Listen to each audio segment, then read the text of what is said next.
The Feeling Good Handbook by David Burns. David Burns is a psychiatrist and author who has written extensively on cognitive therapy, a type of psychotherapy that focuses on changing the way people think. His book, The Feeling Good Handbook, is a self-help book that has been translated into over 30 languages and has sold over 3 million copies. The book is divided into 3 parts. Part 1 introduces the concept of cognitive distortions, which are inaccurate or unhelpful ways of thinking that can lead to negative emotions and behaviors. Part 2 provides readers with tools and techniques for challenging their negative thoughts and replacing them with more realistic and helpful thoughts. Part 3 provides tips for putting the concepts and techniques from the book into practice. The Feeling Good Handbook is a comprehensive and practical guide to cognitive therapy. It is a valuable resource for anyone who is struggling with negative thoughts and emotions. Here are some of the key takeaways from the book. Our thoughts can have a significant impact on our emotions and behaviors. By changing our thoughts, we can improve our mood and overall mental health. Cognitive distortions are inaccurate or unhelpful ways of thinking that can lead to negative emotions and behaviors. There are tools and techniques that can be used to challenge cognitive distortions and replace them with more realistic and helpful thoughts. Putting the concepts and techniques from the book into practice can lead to significant improvement in mood and overall mental health. Part 1, Understanding Negative Thinking. In this section, Burns introduces the concept of cognitive distortions, which are inaccurate or unhelpful ways of thinking that can lead to negative emotions and behaviors.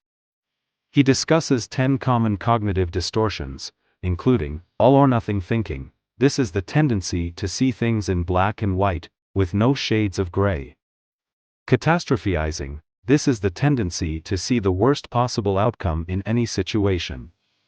Mind reading. This is the tendency to believe that you know what other people are thinking, even when they don't tell you. Fortune telling. This is the tendency to predict the future negatively. Magnification. This is the tendency to focus on the negative aspects of a situation and to blow them out of proportion. Minimization. This is the tendency to downplay the positive aspects of a situation and to make them seem insignificant. Personalization. This is the tendency to take responsibility for things that are not your fault. Should statements. This is the tendency to make demands on yourself and others that are unrealistic and inflexible. Labeling. This is the tendency to define yourself or others in negative terms.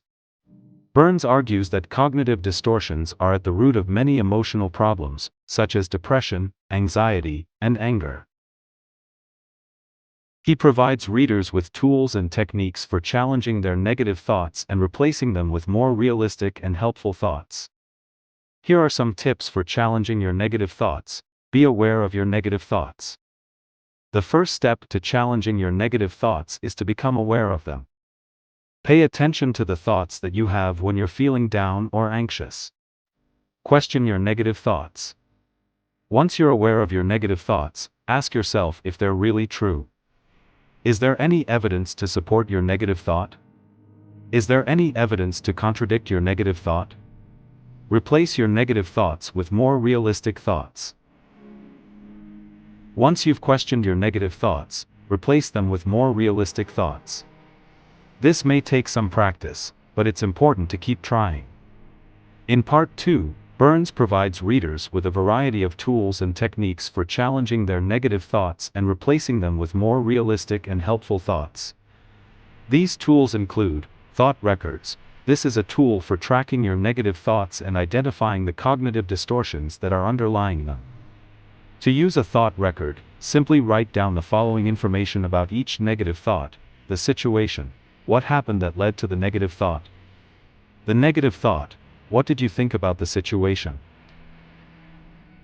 The emotional consequence, how did the negative thought make you feel? The cognitive distortion, what cognitive distortion is underlying the negative thought? The alternative thought, what more realistic and helpful thought could you have had instead? The emotional consequence of the alternative thought, how did the alternative thought make you feel? Challenging your thoughts. This is a process of examining your negative thoughts for evidence to support them. To challenge your thoughts, ask yourself the following questions. Is there any evidence to support my negative thought?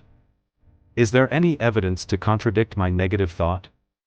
What is the most likely explanation for what happened? Am I being too hard on myself? Am I making too many assumptions? Am I catastrophizing? Generating alternative thoughts. This is a process of coming up with more realistic and helpful thoughts to replace your negative thoughts. To generate alternative thoughts, try to think of the situation from a different perspective. What would someone else think about the situation? What would a wise and compassionate person think about the situation? Practicing positive thinking. This is the process of practicing thinking in a more positive way. To practice positive thinking, try to focus on the positive aspects of your life. What are you grateful for? What are you good at? What are your strengths and accomplishments? By using these tools and techniques, you can learn to challenge your negative thoughts and replace them with more realistic and helpful thoughts. This can lead to a significant improvement in your mood and overall mental health. Here are some additional tips for challenging your negative thoughts. Be patient. It takes time and effort to learn to challenge your negative thoughts. Be persistent. Don't give up if you don't see results immediately. Be kind to yourself. Don't beat yourself up if you slip up and have a negative thought. Just acknowledge the thought and challenge it. With time and effort, you can learn to challenge your negative thoughts and improve your mood and overall mental health. Part 3. Putting it all together. In this section, Burns provides readers with tips for putting all of the concepts and techniques from the book into practice. He also discusses the importance of maintaining your progress and avoiding relapse.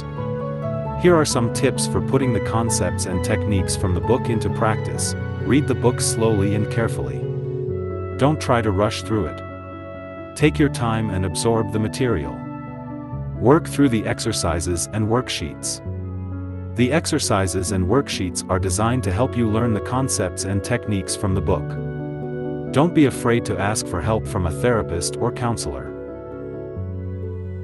If you're struggling to put the concepts and techniques into practice, a therapist or counselor can help you. Here are some tips for maintaining your progress and avoiding relapse. Continue to practice the concepts and techniques from the book. The more you practice, the better you'll get at challenging your negative thoughts and replacing them with more realistic and helpful thoughts. Be patient. It takes time and effort to change the way you think. Don't get discouraged if you don't see results immediately. Be kind to yourself. If you slip up and have a negative thought, don't beat yourself up. Just acknowledge the thought and challenge it. With time and effort, you can learn to change the way you think and improve your mood and overall mental health. In conclusion, the Feeling Good Handbook is a comprehensive and practical guide to cognitive therapy. It is a valuable resource for anyone who is struggling with negative thoughts and emotions. The book provides a clear and concise overview of cognitive therapy, and it provides readers with the tools they need to change the way they think. If you are struggling with negative thoughts and emotions, I encourage you to read the Feeling Good Handbook. It is a valuable resource that can help you improve your mood and overall mental health.